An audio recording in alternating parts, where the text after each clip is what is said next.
Il y a eu une loi cadre qui a été adoptée concernant les soins de vie au Québec et la loi est divisée en deux parties. La première partie étant les soins palliatifs et la deuxième partie étant ceux qui veulent requérir l'aide médicale à mourir, donc une injection grosso modo.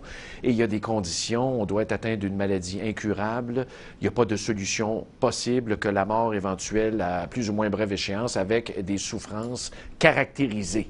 Et il y aura des comités qui vont étudier les demandes. Et ça va entrer en vigueur, on le pense tout le moins, en janvier 2016. C'est ce qu'on dit, mais la loi, elle, doit entrer en vigueur en décembre 2015. Et il y a un ultime recours qui a été logé. Vous voyez l'article à l'écran qui est sorti hier sur les fils de presse, soins de fin de vie. Nouveau recours pour stopper l'aide médicale à mourir. Et vous savez, c'est un dossier qui est très controversé.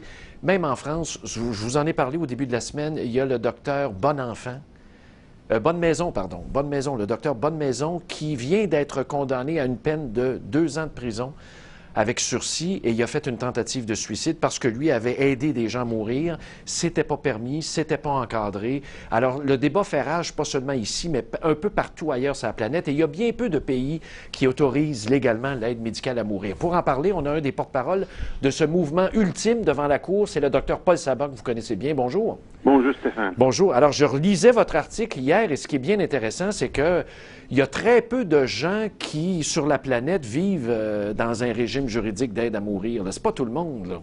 Et je peux dire, pour des gens qui veulent vivre et qui sont atteints des maladies, comme du cancer ou des maladies chroniques, des problèmes cardiaques, il ne faut pas oublier que 1 sur 5 personnes, pendant sa vie, va avoir une maladie grave, incurable ou une maladie, un handicap pendant sa vie.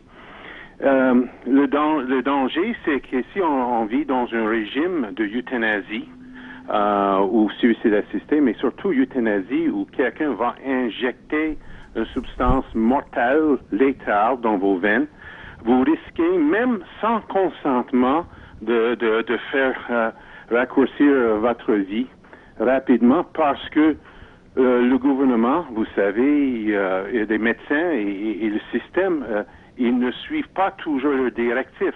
Par exemple, en Belgique, et je donne l'exemple de Belgique, c'est un pays moderne, démocratique, avec beaucoup de médecins, beaucoup d'avocats, un système très avancé. C'est un des premiers pays de l'Union européenne. Et malgré tout, leurs directives et 10 ans d'expérience, maintenant c'est 13 ans d'expérience,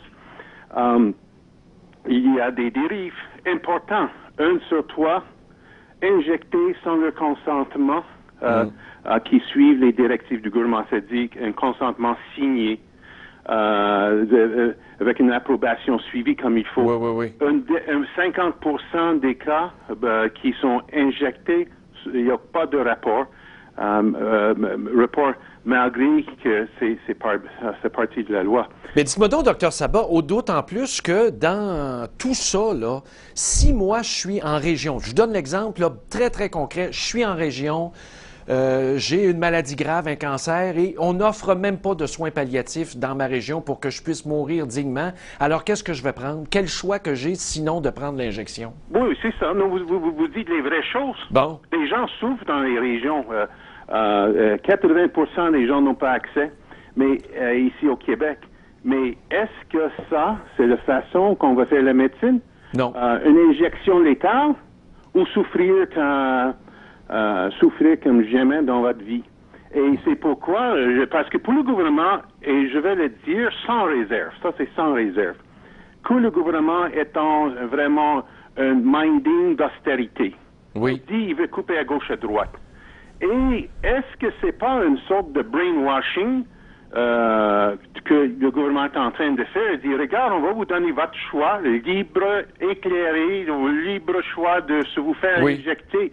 Au lieu de dire, on va vous donner le libre choix d'avoir des soins appropriés, des soins que vous avez en besoin, vous allez avoir un médecin de famille, vous n'allez pas attendre des mois pour voir un spécialiste, ça peut être des années pour un test de dépistage comme une colonoscopie.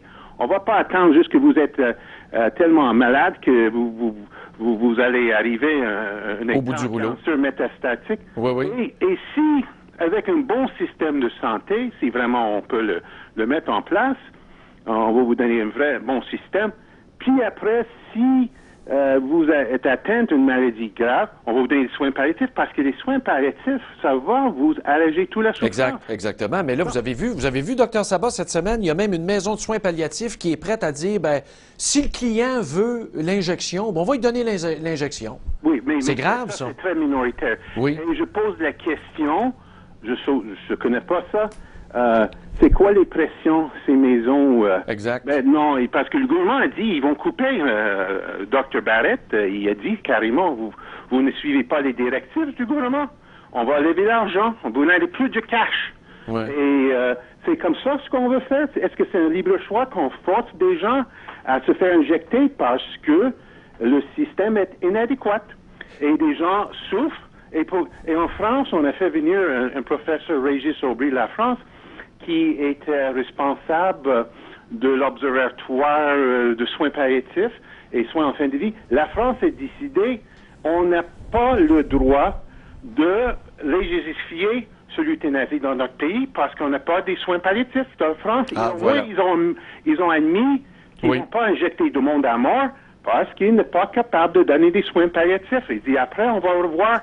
Mais donnez d'abord les soins palliatifs appropriés, donnez des bons soins à nos concitoyens. Exact. Puis on va avoir une discussion vraiment si on a besoin d'injecter à mort nos gens. Puis c'est parce qu'il ne faut pas oublier aussi, les gens pensent, mais le docteur m'a dit que je vais mourir dans quelques années ou quelques mois. Hey, il y a 5% erreur de diagnostic. En plus. Ça dit quand quelqu'un qui a un cancer n'a pas de cancer. 1 sur 20. Puis on a 50%. 1 sur 2 qu'on va dire que quelqu'un va mourir dans les prochains 6 mois avec une maladie grave comme cardiaque, et le médecin n'a pas raison. Exact. On n'est pas des mauvais médecins, mais il y a des limites quand même avec au diagnostic. Ouais. Non, vous apportez. Donc tout ça, ça va être présenté devant le tribunal une dernière fois, là. Oui, on continue le bataille. On était là en cours depuis le mois 27 mai 2014. Nous a demandé de suspendre nos procédures parce que on attendait la décision du Cour suprême, puis après on attendait le fédéral, mais le gouvernement il va à haute vitesse pour injecter le premier patient le 10 décembre. Puis on dit on n'a pas de choix et on n'est pas même quasiment un mois avant ils vont tuer quelqu'un de nos concitoyens et ça c'est très dangereux, c'est mortel. Et on ne veut pas qu'il tue un innocent. Et c'est pourquoi on n'a pas la peine à mort.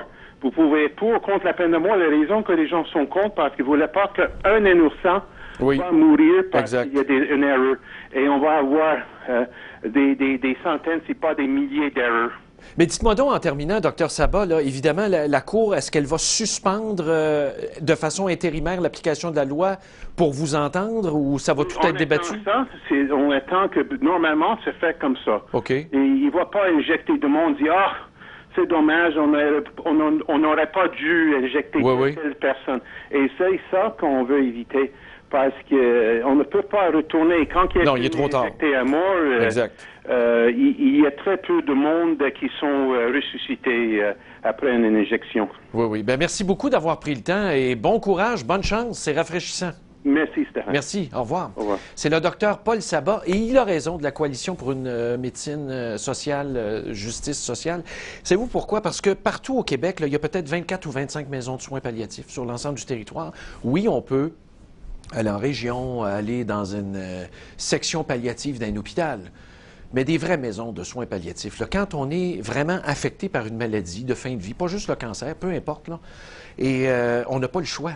On n'a pas de maison où on peut aller vivre les derniers mois de notre vie entourés avec nos proches qui peuvent venir nous visiter 24 heures par jour, mais qu'il faudrait aller là, dans une autre place à l'autre bout du monde, là, parce que c'est la seule place qui est disponible. Puis on ne peut pas, comme société, offrir aux gens de mourir dans leur milieu, à moins d'aller dans un hôpital.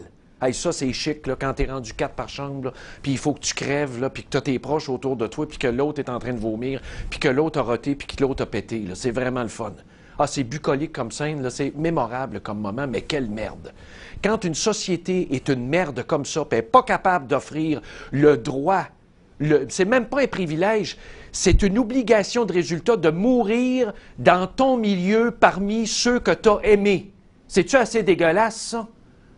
Bon, on va t'offrir, par exemple, l'euthanasie, parce que c'est quoi l'idée de continuer d'espérer de vivre 3 mois entouré de tes proches, mais être déraciné, là, être à l'autre bout du monde, dans une région où ça ne marche pas, là, où est-ce qu'ils ne pourront pas venir te voir des proches, tous bien de prendre l'injection tout de suite,